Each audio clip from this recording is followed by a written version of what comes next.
Kabanata 846. Sa ilalim ng matulungin na paggabay ni Lazarus, ang mga kasanayan ni Sebastian sa paggawa ng armas ay umabot sa mas mataas na antas.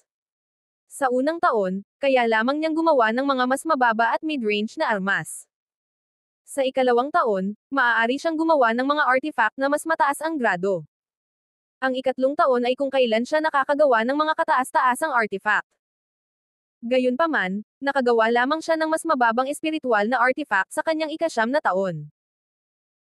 Gayunpaman, ito ay napakakapansin-pansin dahil ang kaalaman sa pagpipino ng mga tableta at isang mataas na antas sa paggawa ng armas ay kailangan upang makagawa ng isang espiritual na artifact sa ilalim ng normal na mga pangyayari. Pagkatapos, gumugol siya ng isa pang taon para gumawa ng nakatakdang sandata para sa kanyang sarili, isang mahabang espada na may sukat na 3 talampakan at 3 pulgada ang haba. Ang lahat ng sangkap para sa espadang ito ay inihanda ni Lazarus. Ang pinakamataas na grado ng mga sangkap, pati na rin ang pangunahing sangkap, ay isang piraso ng hindi mabibaylang labanan na bakal. Dahil ito ay huwad na may aktibo at passive na enerhiya, pinangalanan ni Sebastian ang espada na Harmony Blade. Dahil sa mabangis na bakal, ang bigat ng espada ay umabot sa nakakagulat na bigat na 1,800 pounds. Nilinang ni Sebastian ang kanyang isip at katawan, kaya malakas siya sa katawan. Pero nakakapagod pa rin nung ginamit niya ang Harmony Blade. Sa huling dekada, ang kanyang paglilinang ay muling nasira, at siya ay naging isang pinnacle demigod. Kasabay ng pagdami ng kanyang cultivation, tumaas din ang kanyang alchemy at formation skills. Nanatili siya rito sa loob ng 30 taon, ngunit nakinabang siya ng malaki, naging isang master ng armas, alchemist, at formation mage sa ika-4 na baitang. Ang kanyang paglilinang ay nadagdagan mula sa unang 4-star demigod hanggang sa pinnacle demigod. Hanggat mahahanap niya ang pamamaraan para sa ika-4 na pagbabagong anyo, sandali lang na nakapasok siya sa lesser deity realm. Gayunpaman, si Lazarus ay tumanda ng husto sa loob ng 3 dekada. Noong una, kalahati lang ng buhok niya ang puti, pero ngayon, silver na ang buhok niya. Maraming kulubot ang namuo sa kanyang mukha, at may nabubulok na amoy mula sa kanyang katawan. Ito ang mga palatandaan ng kanyang buhay na malapit ng magwakas. Sebastian, pwede ka nang lumabas, biglang sabi ni Lazarus. Sandaling natigilan si Sebastian. 30 taon na niyang hinihintay ang araw na ito. Ngayong sinabihan na siya na pwede na siyang lumabas, hindi siya naging masaya gaya ng inaakala niya. Sa halip, nakaramdam siya ng kaunting pag-aatubili. Matapos makasama si Lazarus ng 30 taon, itinuring na siya ni Sebastian bilang pamilya. Walang sabi-sabi, lumuhad siya sa harapan ni Lazarus at yumuko bago tumalikod para umalis. Pagkaalis ng Mayhem Tower, tiningnan niya si Lamia. 3 taon na ang lumipas sa labas ng mundo, ngunit walang kahit isang pagbabago sa kanyang hitsura. Gayunpaman, ang kanyang kondisyon ay naging matatag, at ang kanyang panloob na mga pinsala ay gumaling na. Ang dahilan kung bakit hindi siya nagising ay dahil sa kawalan ng demonic power. Para protektahan ang kanyang sarili, pumasok siya sa isang malalim na hibernation. Narating ni Sebastian ang ilalim ng pasukan ng kuweba, at nilapitan siya ni Lazarus, iniunat ang kanyang kamay at sinenyasan si Sebastian na tumayo dito. Sa isang pagtalon, dumapo si Sebastian sa kanyang palad, at itinulak niya si Sebastian pataas. Malakas na sumipa si Sebastian at tumalon sa ere. Kasabay ng isang malakas na tunog, nakaabot siya malapit sa entrance. Ang tuktok ay naharang ng isang hindi nakikitang harang, ngunit siya ay nakahanda ng husto. Mula sa kanyang storage space ring, kinuha niya ang kanyang Harmony Blade habang gumuhit ng mga formation gamit ang kanyang kaliwang kamay. Pinalipad niya ang mga ito patungo sa harang, winasiwas niya ang Harmony Blade sa kanyang kanang kamay. Ang Harmony Blade ay ang kanyang nakatalagang artifact na umabot sa antas ng isang pinnacle artifact. Sa kabila nito, ang kapangyarihan nito ay maihahambing sa isang espiritual na artifact. Ang walang hugis na enerhiya ng espada ay lumipad palabas, at nagkaroon ng malakas na pagsabog nang bumukas ang isang bitek sa harang. Mukhang madali, ngunit inatake niya ang harang sa pinakamahina nitong parte. Naging matagumpay siya sa kanyang unang pagtatangka dahil ginamit niya ang mga formation upang sirain ang pinakamahina na bahagi at istruktura ng harang. Gayunpaman, nagdulot lamang siya ng pansamantalang maliit na siwang dahil ang harang ay may kakayahang ayusin ang sarili nito. Hindi na siya makakalipad ngayon, umabot na sa tugatog nito ang kanyang upward thrust, at siya ay nahuhulog na. Sa sandaling iyon, itinulak ni Lazarus ang kanyang palad sa hangin. Nang samantalahin ang pagkakataon, itinulak ni Sebastian ang kanyang palad pababa at lumikha ng isang malakas na pagsabog. Sa malakas na puwersa ng pag-urong, nakalabas siya sa harang. Sa ere, pumihit siya pasulong at bumagsak sa lupa. Imbes na umalis siya ay tumingin siya sa ibaba. Sa kasamaang palad, kadiliman lang ang naroon, at wala siyang makita. Babalik ako, bulong niya at umalis. Kabanata 847. Nang makita muli ni Sebastian ang labas ng mundo pagkatapos ng 3 taon, pakiramdam niya ay pamilyar na pamilyar siya dito, kahit na ito ay isang piraso ng tigang na lupain lamang. Pagkatapos suriin ang mga direksyon, naglakad siya patungo sa bundok kung saan siya nag-teleport mula sa huling pagkakataon. Tinanong ni Sebastian si Lazarus at nalaman niyang hindi siya ang naglagay ng porma sayon para mag-teleport palabas. Napakalaki ng barrier na inilatag sa paligid ng ipinagbabawal na lugar. Kahit sino mula sa Demon Tribe ay hindi makapasok o makakalabas, bukod pa sa pag-set up ng formation para makalabas. Gayunpaman, ang ilang mga porma sayon ay itinayo ng mga nasasakupan ni Lazarus. Halimbawa, ang porma sayon na nagpadala sa kanya sa tuktok ng Yumib, at mayroong maraming katulad na mga halimbawa. Biglang huminto si Sebastian sa kanyang kinatatayuan at umikot. Isang magandang babae ang nakatayo malapit sa kanya, nakatago ang kanyang hitsura sa ilalim ng itim na scarf na nakatikip sa kanyang mukha. Walang sabi-sabing ibinato sa kanya ng babae ang kanyang mahabang espada. Nakakamangha ang lakas ng atake nito, ngunit hindi umiwas si Sebastian dahil gusto niyang tingnan ang lakas nito. Kinuha ang kanyang Harmony Blade, ini-swipe niya ito sa hangin. Sa isang boom, binasag niya ang kanyang sword energy, tumalon sa ere, at hinampos siya ng malakas habang hawak ng mahigpit ang Harmony Blade. Walang takot, hiniwa ng babae ang kanyang espada pahiga. Ang mga espada ay sumalubong sa isang kalansing, at tumalsik ang mga spark. Umiling si Sebastian, ngunit napaatras ng ilang hakbang ang babae nang hindi sinasadya. Ganunpaman, nabigla si Sebastian. Ang kanyang cultivation ngayon ay ilang antas na mas mataas kaysa noong nakaraang 3 taon. Kung ang dalawang babaeng demonyo na pinatay niya 3 taon na ang nakakaraan ay tatanggapin ang suntok na ito mula sa kanya, sila ay malubhang masusugatan kahit na makaligtas sila. Napaatras ng ilang hakbang ang babae, ibig sabihin ay mas malakas siya kaysa sa mga babaeng demonyo noon. Tumanggi siyang aminin ang pagkatalo at nawala sa isang iglap, na lumitaw sa likuran ni Sebastian sa parehong oras sa nakakagulat na bilis. Pagkatapos, sinaksak niya ang puso ni Sebastian mula sa likod, kasing bilis ng isang iglap. Kung nangyari ito sa mga regular na tao, maaaring namatay sila bago nila napagtanto kung ano ang nangyayari. Gayunpaman, tahimik si Sebastian, iniiwasan ang kanyang pag-atake sa pamamagitan ng paggalaw. Bagaman 3 taon lamang ang lumipas sa labas ng mundo, gumugol siya ng 30 taon sa Mayhem Tower. Bilang karagdagan, kailangan ng mental energy habang nag-aaral siya ng paggawa ng armas, alchemy, at formations. Kaya, ang kanyang mental na kapangyarihan ay nagkaroon din ng mahusay na pag-unlad at umabot sa antas ng lesser deity. Higit pa rito, alam niya ang Phantom Stride. Kahit na ang babae ay mabilis, hindi ito banta sa kanya. Nawala ang gulat sa mga mata ng babae. Nang gusto na niyang umatake ulit, biglang ipinakita sa kanya ni Sebastian ang badge sa palad niya. Ito ay isang itim na badge na may salitang, demonyo, sa sinaunang lengguwahe na nakasulat dito, at may dalang kakaibang enerhiya. Nang makita ng babae ang badge at maramdaman ang enerhiya mula rito, napaluhod siya. Greetings, sir. Ako ang iyong lingkod, Chaya. Ang badge sa kamay ni Sebastian ay isang badge ng autoridad mula kay Lazarus. Ang pagkakita sa badge ay kasing ganda ng pagkakita kay Lazarus mismo. Bilang pribadong bantay ni Lazarus, si Chaya ay tapat sa kanya. Bumangon ka. Salamat, sir. Bumangon si Chaya at hindi napigilan ang sarili na magtanong pagkatapos ng pagmumuni-muni, Sir, bakit mayroon kang badge mula sa kamahalan? Binigay niya to sa akin, sagot ni Sebastian. Pero tao ka. Bakit kanya bibigyan ng badge? Naguguluhan na tanong ni Chaya. Maituturing mo akong estudyante niya. Kung hindi ka naniniwala sa akin, pwede mo siyang tanungin, sabi ni Sebastian.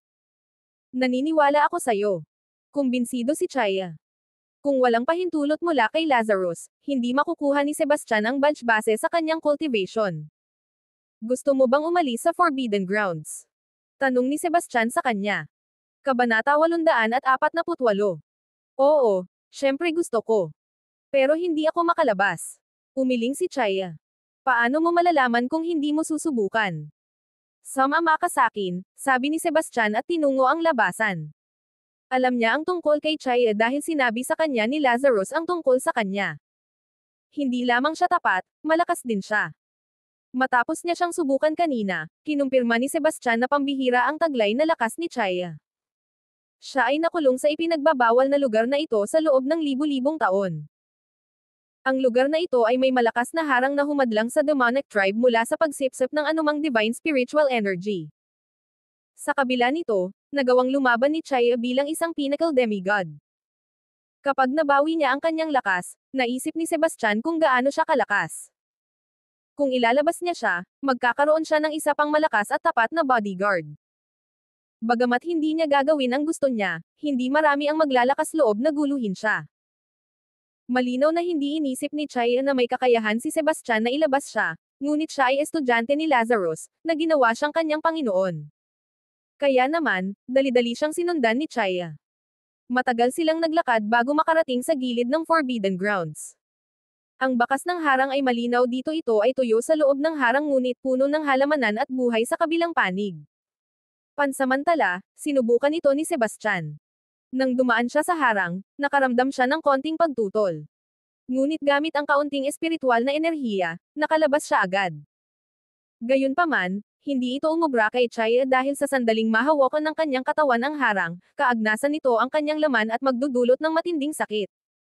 Muling dumaan si Sebastian sa barrier at kinuha ang kanyang Harmony Blade.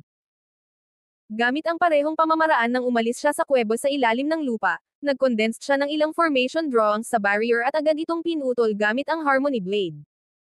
Nagkaroon ng malakas na boom, at bumukas ang isang siwang sa harang. Napaawang ang bibig ni Chaya sa gulat. Hindi niya akalain na may ganitong kakayahan si Sebastian. Ito ay hindi kapani-paniwala. Huwag kang matulala dyan, at bilisan mong lumabas, sabi ni Sebastian at tinulak siya palabas. Halos kasabay ng paglabas niya, nagsimulang ayusin ang harang. Nangyari ang lahat sa wala pang isang millisecond. Nasa labas na ba ako? Hindi makapaniwala si Chaya. Siya ay nakulong sa loob ng libu-libong taon at sinubukang makaalis ng maraming beses. Sa tuwing susubukan niya ito, nagtatamo siya ng mga pinsala. Wala na siyang pag-asa, ngunit nagawa siyang ilabas ni Sebastian, na ikinagulat niya. Nakulong ka sa libu-libong taon, kaya kailangan mo munang humigop ng enerhiya, nakangiting sabi ni Sebastian. Masaya rin siya. Ang cultivation ni Chaya ay lampas sa kanyang imahinasyon. Kasama siya pagkatapos nito, madali nilang maalis ang isang sekta ng antas ng Harmonia Sect. Siyempre, madali rin niyang maalis ang Harmonia Sect ng mag-isa gamit ang kanyang pinnacle demigod cultivation. Salamat, sir. Sa wakas, bumalik sa katinoan si Chaya at lumuhad sa harap ni Sebastian bilang pagpapakita ng kanyang pasasalamat. Puno siya ng pananabik. Huwag kang luluhod lagi, at huwag mo akong tawagin sir. Hindi ako sanay. Tawagin mo akong Sebastian, at tretuhin mo ako bilang isang kaibigan, sabi ni Sebastian. Sige, si Sebastian. Nagpasalamat ulit si Chaya. Hindi niya inaasahan na ganoon pala kapal kaibigan si Sebastian, at hindi rin siya mayabang. Ang Demon Tribe ay mahigpit sa hierarchy. Si Sebastian ay estudyante ni Lazarus at may badge mula sa kanya, na ginawa siyang tagapagmana na pinili ni Lazarus. Sa kabilang banda, siya ay isang hamak na bantay. Kung ang mga lalaki sa Demon Tribe ang kaharap niya, hindi sila magiging ganoon kabait sa kanya. Dahil si Chaya ay nakulong sa libu-libong taon, siya ay mahina. Kapag siya ay nakikipag-ugnayan sa kapaligiran sa labas, siya ay nagmistulang isang taong gutom na nakakita ng pagkain sa unang pagkakataon sa ilang araw at mabilis na umupo sa lupa upang sumipsip ng enerhiya. Ang Divine Spiritual Energy ay isang malinis na anyo ng enerhiya. Tao man sila o demonyo, maaari silang humigop ng Divine Spiritual Energy upang mapunan ang enerhiya nila. Ramdam ni Sebastian na lumalakas ang enerhiya sa paligid ni Chaya, at maging siya ay naramdaman ang bigat nito. Ang cultivation ni Chaya ay tumagal ng 3 araw bago ito natapos. Ang lakas na inilabas niya sa isang iglap ay nagpang-inag sa puso ni Sebastian sa takot. Samantala, mas kuminang ang balat at buhok ni Chaya, at para siyang 18 anyos na babae. Kabanata 849. Nabawi mo na ba ang buong lakas mo? Tanong ni Sebastian. Umiling si Chaya. Nakakulong ako sa loob ng libu-libong taon, at nasira nito ang aking pundasyon. Hindi ako makakabawi ng buo sa loob ng maikling panahon, sagot ni Chaya. Ayos lang yan. Nasa labas ka na ngayon, kaya may oras ka para makabawi ng unti-unti. Mamaya, maghahanda ako ng tonics para makatulong sa paggaling mo, sabi ni Sebastian. Salamat, muling pasasalamat ni Chaya. Walang anuman. Tara na. Pagkalabas natin sa gubat na to, tuluyan na tayong makakalabas sa lugar na ito. Pero, maraming malalakas na halimaw sa gubat. Mag-iingat ka sa kanila, payo ni Sebastian. Tumanggo si Chaya, at pumasok sila sa kagubatan, nagmamadali silang lumabas. Hindi nagtagal, nakasalubong sila ng isang level 3 monster. Sisalakay na sana si Sebastian nang may dumaan na madilim na liwanag at hinati ang halimaw sa dalawa. Nang hindi lumingon, alam ni Sebastian na gawa ito ni Chaya. Ang kanyang bilis at lakas ng pag-atake ay nahijitin siya ng husto. Ang isang level 3 na halimaw ay kasing lakas ng isang pinnacle demigod, ngunit pinatay ito ni Chaya na kasing dali ng pagpatay ng langgam. Nang gustong umalis ni Sebastian, nakita niya si Chaya na naglabas ng kutsilyo at hinihiwa ang tiyan ng halimaw. Pagkatapos, kinuha niya ang isang perlas na kasing laki ng isang peach mula sa loob. Demon essence ba yan? Nagdududang tanong ni Sebastian. Tumanggo si Chaya. Ito ang demon essence mula sa level 3 monster na Swift Wolf. Maaari itong magamit bilang sangkap sa alchemy at paggawa ng armas. 11. Maganda yan. Hinawakan ni Sebastian ang perlas at pinagmasdan ito. Dati, narinig niya lang ito kay Lazarus. Ito ang unang pagkakataon na nakita niya ito. Nararamdaman niya na ang essence ay naglalaman ng isang malakas na enerhiya at may mataas na halaga. Bukod sa antas ng halimaw, ang halaga ng isang demon essence ay umasa sa dami ng enerhiya sa loob. Ang demon essence ay katulad ng mga tabletang ginawa ng mga cultivator na tao, ngunit ang isang halimaw ay gagawa ng isang demon essence sa loob ng kanilang mga katawan kapag naabot nila ang level 1. Ito ay isang lugar kung saan iniimbak nila ang kanilang enerhiya. Kung inubos ng halimaw ang lahat ng enerhiya sa loob, mawawalan ng halaga ang demon essence. Katulad nito, kung ang isang halimaw ay napatay bago nito naubos ang lahat ng enerhiya, magkakaroon ng maraming enerhiya na natitira sa loob ng demon essence, at magkakaroon ito ng mataas na halaga. Sa kanilang paglalakbay pagkatapos, nakatagpo sila ng ilan pang halimaw mula sa level 1 hanggang sa level 4. Sa bawat pagkakataon, hindi na kailangang gumalaw ni Sebastian, at papatayin kaagad ni Chaya ang mga halimaw. Kaya niyang pumatay ng level 4 na halimaw sa isang segundo, isang patunay ng kanyang nakakatakot na lakas. Maya-maya pa ay nakalabas na sila ng kagubatan. Nakalanghap ng sariwang hangin mula sa labas at nakatingin sa luntiang parang, naramdaman ni Sebastian na parang nasa ibang mundo siya. Matapos tingnan ang direksyon, pinuna niya si Chaya sa ere at lumipad patungo sa Harmonia Sect. 3 taon na ang nakalilipas, itinulak siya ng mga tao mula sa Harmonia Sect sa isang sulok, at napilitan siyang pumasok sa Forbidden Grounds. Oras na para tapusin ang hidwaang ito. Siyempre, hindi naman puro dahil sa pagsettle ng score kaya nagmamadali siya. Higit sa lahat, nag-aalala siya sa kaligtasan nina Esme at Zia. Noon, nakita ng Harmonia Sect ang mga babae. Bagamat inilihis niya ang mga ito, hindi niya matiyak na hindi sila lumingon para hanapin ang mga babae.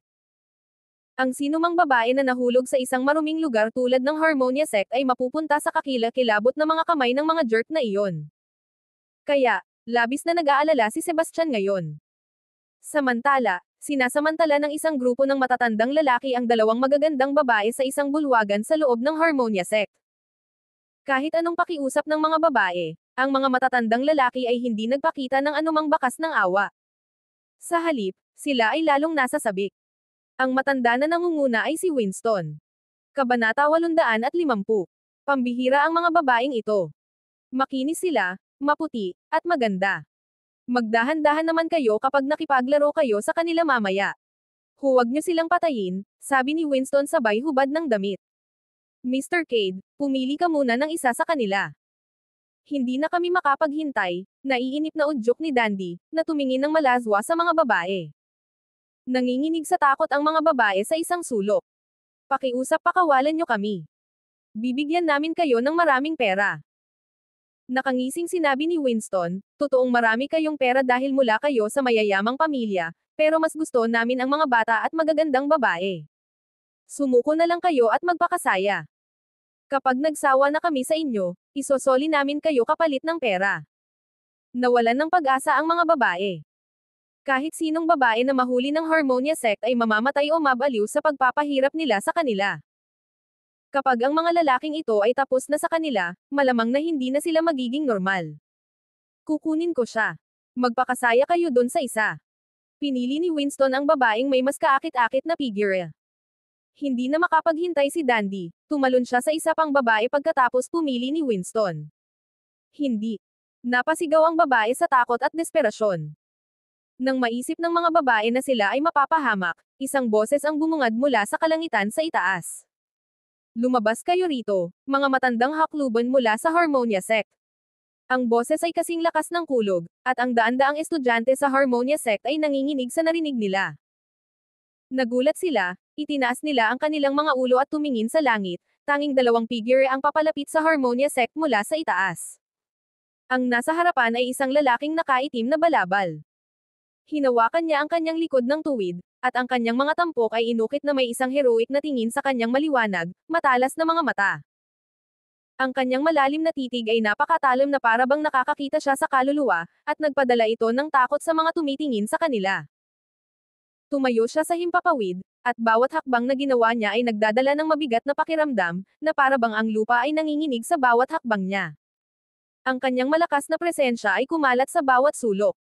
Tulad ng isang hari na bumababa mula sa langit, matatakot ang sinuman sa kanyang presensya.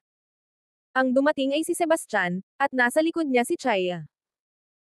Sa isang malaking bulwagan na matatagpuan sa tuktok ng bundok, tatalo na sana si Dandy sa isang babae nang bigla itong huminto sa kanyang kinatatayuan at lumingon upang tumingin sa labas.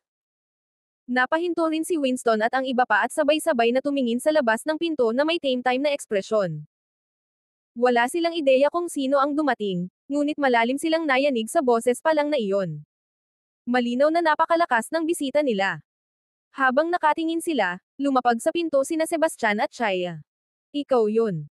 Nagulat si Winston at ang iba pa nang makitang si Sebastian pala ang dumating. Agad na nasal-ayan ni Sebastian ang mga babae sa isang sulok at nagalit. Malamang dismayado kayo na buhay pa ako. Walang pakialam nang umisi si Winston. Hayop ka, mas pipiliin mo ang impyerno kaysa mabuhay. Dahil inihatid mo ang iyong sarili dito para mamatay, pagbibigyan ko ang hiling mo. Ipinatong ang kanyang mga kamay sa kanyang likod, mayabang na sinabi ni Sebastian, matandang hakluban, may itatanong ako sa iyo bago ako kumilos. Alam mo ba ang kinaroroonan ng dalawang babaeng kasama ko 3 taon na ang nakakaraan? Isang nakakasakit na ngiti ang sumilay sa labi ni Winston. Bakit mo pa tinatanong?